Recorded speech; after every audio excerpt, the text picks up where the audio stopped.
तो फ्रेंड्स, पानी की टंकी वाले क्वेश्चंस अक्सर एग्ज़ाम में आते हैं और इनमें दो तरह के केस बनते हैं।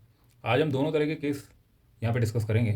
पहले केस वन की बात करते हैं, जहाँ पर किसी एक पाइप से पानी टंकी में आ रहा है और किसी दूसरे पाइप से भी पानी टंकी में आ रहा है। लेकिन इनमें फ़र्क क्या है? ये जो पहला पाइप है, इससे पानी T1 टाइम में ये इस पूरी टंकी को भर देगा। ये जो पानी इस पाइप से आ रहा है, पहले पाइप से, ये T1 टाइम में टंकी को भर देगा। कब भरेगा? जबकि ये दूसरा पाइप ये पिक्चर में नहीं है, यानी ये अकेला पाइप अगर है तो T1 टाइम में इस टंकी को भर देगा।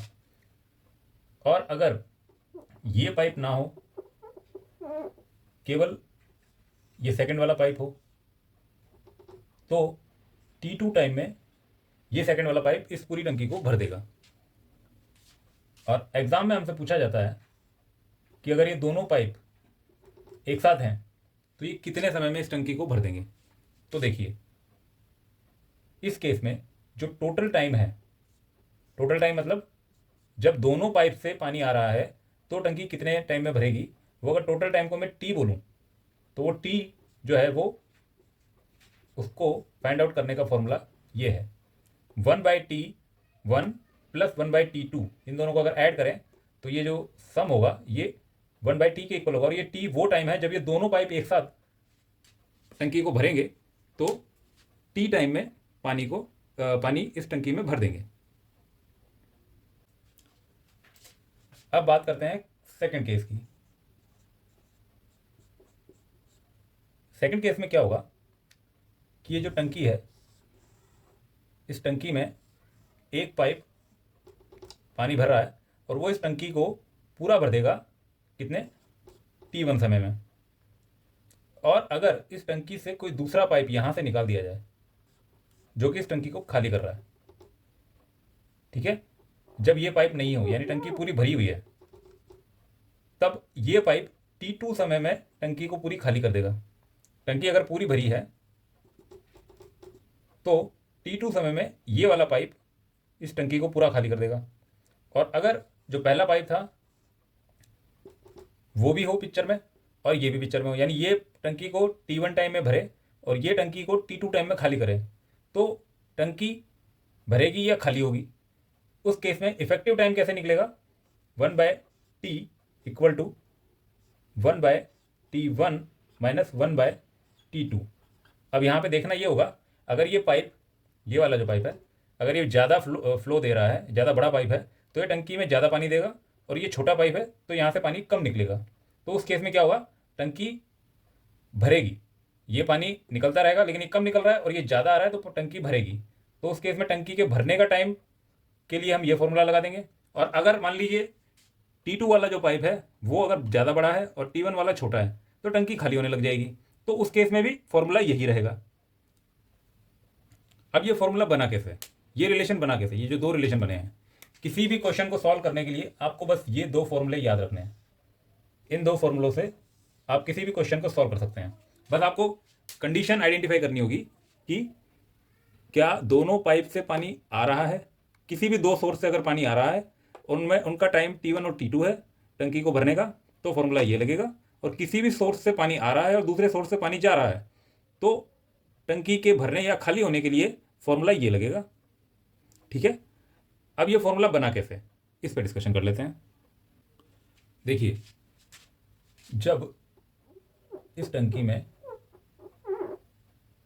केवल एक पाइप है और वो T1 टाइम में इस टंकी को पूरा भर रहा है, तो हम ये मान लेते हैं कि इसमें जो टंकी में जो फ्लो जा रहा है, वॉल्यूम, इस टंकी का टोटल वॉल्यूम मान लिया कि V है अगर टोटल वॉल्यूम, तो जो इसमें फ्लो जा रहा है, अकेला पाइप जब इसको T1 टाइम में भरता है V वॉल्यूम को, तो जो फ्लो हुआ उसे अगर मैं F1 कहूँ तो F1 होगा V/T1, क्योंकि इतना वॉल्यूम T1 टाइम में भर दे रहा है, तो F1 फ्लो हो गया।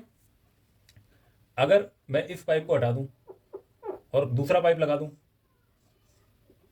और वो पाइप इस V वॉल्यूम को, यानी इस पूरी टंकी के वॉल्यूम को T2 टाइम में भर देता है, तो वो फ्लो हो गया मेरा V/T2। तो अगर ये दोनों पाइप एक साथ लगे हों और टंकी को भर रहे हों, तो इतना V वॉल्यूम भरने के लिए ये अकेला T1 टाइम लेता है, ये अकेला T2 टाइम लेता है, लेकिन दोनों एक साथ आ गए तो ये दोनों फ्लो ऐड हो जाएंगे। इससे भी पानी आ रहा है, इससे भी पानी आ रहा है, तो ये दोनों फ्लो ऐड हो जाएंगे। तो टोटल फ्लो आपका क्या बैठेगा, F equal to total flow V by T. ये टी है टोटल टाइम, जब दोनों पाइप एक साथ टंकी को भर रहे हैं तो उस समय टोटल टाइम जो लगा वो ये। तो total flow V by T, और ये इक्वल होगा F1 प्लस F2 के। तो ये क्या बन गया, V by T is equal to V by T1। F1 की वैल्यू यहाँ से ले ली और F2 की वैल्यू यहाँ से ले ली, तो प्लस V बाय T2। तो इस तरीके से यहाँ से V सब जगह से हट गया, तो ये अपना फॉर्मूला बन गया 1/T equal to 1/T1 plus 1/T2। इसी तरीके से केस सेकंड हम यहाँ पे डिस्कस कर लेते हैं। जब इस पाइप से इस टैंक को, जिसका वॉल्यूम V है, इसको भरने में टाइम लगता है T1, इस अकेले पाइप से, ठीक है। तो इसका फ्लो F1 जो है वो V इतना वॉल्यूम भरा है इसने T1 टाइम में, ये बनेगा। इसी टंकी को अगर मैं एक कोई दूसरा पाइप लगा दूं, ये टंकी अगर पूरी भर गई है और कोई दूसरा पाइप लगा दूं, और इस पूरी भरी हुई टंकी को ये पाइप T2 टाइम में खाली कर देगा, कितना, T2 टाइम में इसको खाली कर देगा। तो ये जिस फ्लो से इसको खाली करेगा वो फ्लो क्या होगा, F equal to V by T2। इतना V वॉल्यूम, कंप्लीट वॉल्यूम को T2 टाइम में खाली कर रहा है। तो अगर ये दोनों पाइप एक साथ काम करें, यानी ये पानी इस टंकी में भरे और ये पानी टंकी से खाली करे, तो उस केस में इफेक्टिव फ्लो जो होगा वो आपका या तो F1 माइनस F2 होगा या F2 माइनस F1 होगा। वो डिपेंड करेगा कि किसका फ्लो ज़्यादा है। अगर इसका फ्लो ज़्यादा है, ये ज़्यादा बड़ा पाइप है, ज़्यादा फ्लो दे रहा है, तो ये टंकी को ज़्यादा भरेगा और खाली कम होगी। और अगर ये ज़्यादा बड़ा पाइप है तो टंकी खाली ज़्यादा होगी, भरेगी कम। तो depending upon F1 minus F2 या F2 माइनस F1 करना होगा, ठीक है। तो उस केस में F1 और F2 की अगर आप वैल्यू यहाँ रख देते हैं तो V by T1 minus V by T2, और ये जो आपका टोटल फ्लो, फाइनल फ्लो जो बन गया वो V बाय T1। ये T वो टाइम है जो कि आपका टोटल इफेक्टिव टाइम है। तो इस तरीके से आप यहाँ से इसको हटा देंगे तो ये बन जाएगा 1/T equal to 1/T1 minus 1/T2। अब देखिए एग्जाम में क्वेश्चंस किस तरह के आते हैं। किसी टंकी में एक पाइप इस टंकी को 20 घंटे में पूरा भर देता है, और इसी टंकी को एक दूसरा पाइप 30 घंटे में पूरा भर देता है।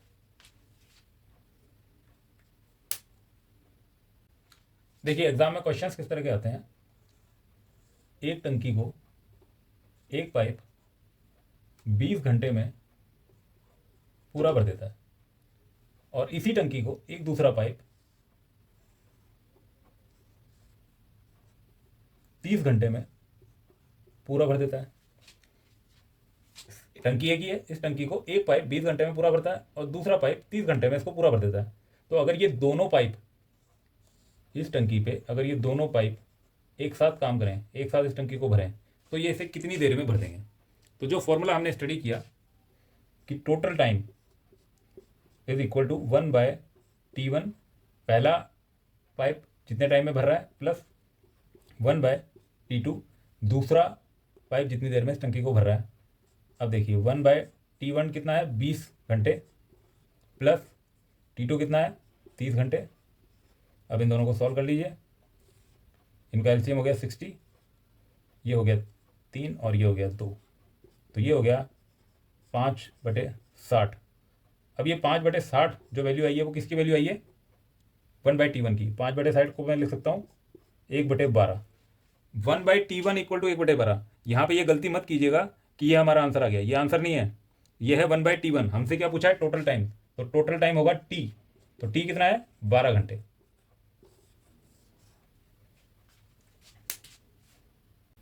इसी क्वेश्चन को एक अलग तरीके से दिया जा सकता है। एक टंकी को एक पाइप 20 घंटे में पूरा भर देता है। और इसी टंकी को इस टंकी में कोई नल लगा है और उस नल को किसी ने खुला छोड़ दिया। तो अगर इस नल को खुला छोड़ दिया जाए, ये टंकी जो पूरी भरी है इसको खुला छोड़ दिया जाए, तो ये 30 घंटे में पूरी खाली हो जाएगी। अब टंकी वही है, एक पाइप से इस टंकी को पूरा भरा जाएगा तो 20 घंटे का टाइम लगेगा। और इसी टंकी को अगर ये पूरी भरी है और ये पाइप हटा दिया जाए, दूसरा पाइप है नल है जिसको अगर खुला छोड़ दिया जाए तो 30 घंटे में टंकी पूरी खाली हो जाएगी। तो अब क्वेश्चन ये दिया जाता है कि इस कंडीशन में ये पाइप भी लगा है जो कि 20 घंटे में इसको भर रहा है, और ये नल किसी ने खुला छोड़ दिया जो कि 30 घंटे में टंकी को पूरी खाली कर देगा। 30 घंटे में खाली कब करेगा? जबकि ये पाइप नहीं होगा। ठीक है, कब खाली करेगा? 30 घंटे में तब खाली करता है जब ये टंकी पूरी भरी है लेकिन ऊपर कोई पाइप नहीं लगा, पानी नहीं आ रहा है, पानी केवल जा रहा है। अकेला अगर ये पाइप है तो 30 घंटे में खाली कर देगा, और अकेला अगर ये पाइप है तो 20 घंटे में भर देगा। अब ये दोनों एक साथ आ गए, ये पाइप इस टंकी को भरेगा और ये पाइप इसको खाली करेगा। लेकिन क्योंकि ये 30 घंटे में खाली करेगा यानी इसका फ्लो कम है, टाइम ज़्यादा लग रहा है ना, फ्लो कम है, और ये जल्दी भर दे रहा है यानी इसका फ्लो ज़्यादा है। यानी होगा क्या, ये टंकी अगर पूरी खाली है, ये नल खुला हुआ है और ये पाइप भी पानी डाल रहा है, तो क्या होगा? टंकी भरेगी, यहाँ से खाली हुआ और यहाँ से भरेगा, लेकिन क्योंकि इसका फ्लो ज़्यादा है तो पानी भरेगा ज़्यादा। जितना खाली होगा कुछ खाली होगा और कुछ भरेगा, लेकिन भरेगा ज़्यादा, उसका अमाउंट ज़्यादा होगा, इससे ये टंकी भरती चली जाएगी। पहले ये टंकी जब ये नल खुला हुआ नहीं था तब ये टंकी 20 घंटे में भर जाती थी, लेकिन अब क्योंकि ये नल खुला हुआ है तो इस टंकी को भरने में ज़्यादा टाइम लगेगा। तो वो टाइम कितना होगा? तो जो हमने फॉर्मूला पढ़ा था 1/T यानी इफेक्टिव टाइम। अब यहाँ पर फ्लो क्योंकि इसका ज़्यादा है, ये टाइम कम है, कम टाइम में भर रहा है इस वॉल्यूम को, तो इसका मतलब इसका फ्लो ज़्यादा है। तो हम 1/T1 माइनस 1/T2 ये फॉर्मूला यूज़ करेंगे। तो 1/T इक्वल टू, अब T1 जो है वो ये भरने वाला वॉल्यूम हो गया, ठीक है, माइनस 1/T2 जो है वो खाली करने वाला वॉल्यूम हो गया, खाली करने वाला टाइम हो गया। ठीक है, तो 1/T इज इक्वल टू, इसको आप सॉल्व कर लीजिए, 16 का एलसीएम हो गया 3 माइनस 2, तो ये हो गया 1/60। 1/60 आंसर नहीं है, 1/60 1/T1 की वैल्यू है, तो T की वैल्यू हो जाएगी 60 आवर्स। तो क्या समझ में आया हमें कि किसी भी क्वेश्चन में कंडीशन कैसे भी बना के दी जा सकती है। जैसे यहाँ पर ये नल दे दिया, ऐसा भी दिया जा सकता है, यहाँ पे कोई पाइप लगा है, ऐसा भी बोल सकता है इस टैंक में कोई लीकेज है। आपको ये ध्यान रखना है कि केस क्या बना। अगर केस ये बनता है कि एक सोर्स से पानी आ रहा है और दूसरे सोर्स से पानी जा रहा है, तो आप इस फॉर्मूले का यूज़ करेंगे। और अगर केस ये बनता है कि इस टैंक में दोनों सोर्स से पानी आ रहा है, दोनों से इनपुट हो रहा है, आ रहा है, तो आप फॉर्मूला ये वाला यूज़ करेंगे जो हमने पहले स्टडी किया। सिर्फ इतना फ़र्क है, अगर दोनों से पानी आ रहा है तो प्लस साइन आ जाएगा, और अगर एक से पानी आ रहा है और एक से जा रहा है तो माइनस साइन आ जाएगा।